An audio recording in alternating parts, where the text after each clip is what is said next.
Tuhan bersamamu. Dan bersama rohmu. Inilah Injil suci menurut Matius. Dimuliakanlah Tuhan. Sekali peristiwa, Yesus tiba di daerah Kaisarea Filipi. Ia bertanya kepada murid-muridnya, "Kata orang, siapakah putra manusia itu?" Jawab mereka, "Ada yang mengatakan Yohanes Pembaptis, yang lain mengatakan Elia, dan yang lain lagi mengatakan Yeremia atau salah seorang dari para nabi." Lalu Yesus bertanya kepada mereka, "Tetapi apa katamu, siapakah aku ini?" Jawab Simon Petrus, "Engkaulah Mesias, Putra Allah yang hidup." Kata Yesus kepadanya, "Berbahagialah engkau Simon anak Yunus, sebab bukan manusia yang menyatakan itu kepadamu, melainkan Bapa-Ku yang di sorga.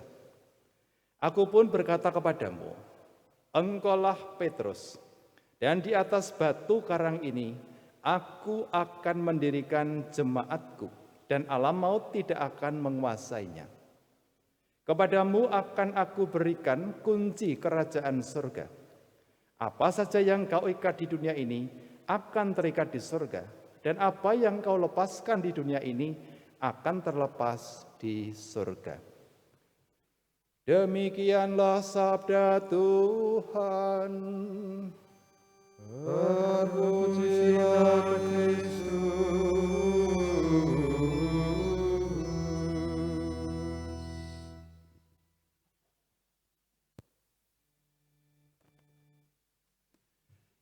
Bapak, Ibu, Saudara, dan Saudari terkasih, nama kedua tokoh yang kita rayakan hari ini, Petrus dan Paulus, pasti tidak asing di dalam telinga kita atau di dalam pembangunan hidup beriman kita.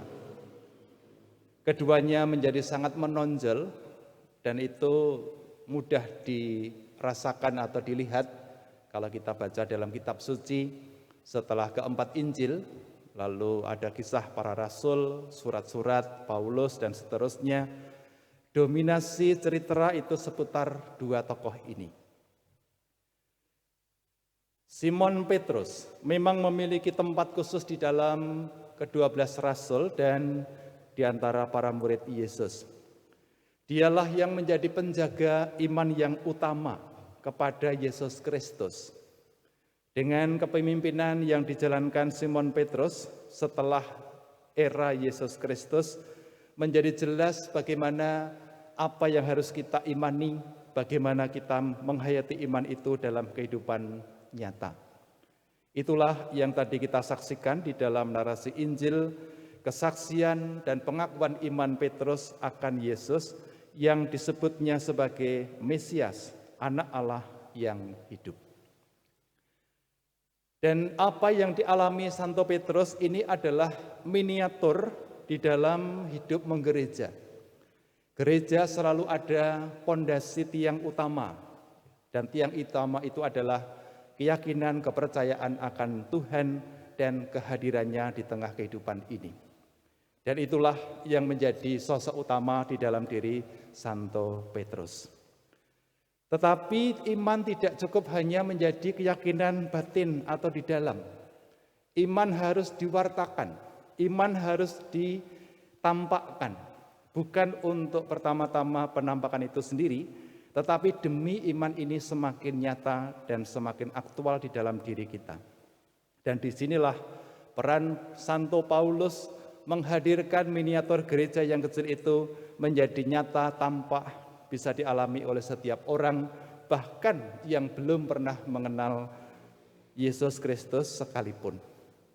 Maka keduanya selalu diperingati dan dirayakan bersama sebagai cara gereja menghormati dan mengambil pola kehidupan dari dua tokoh ini di dalam perjalanan sepanjang masa.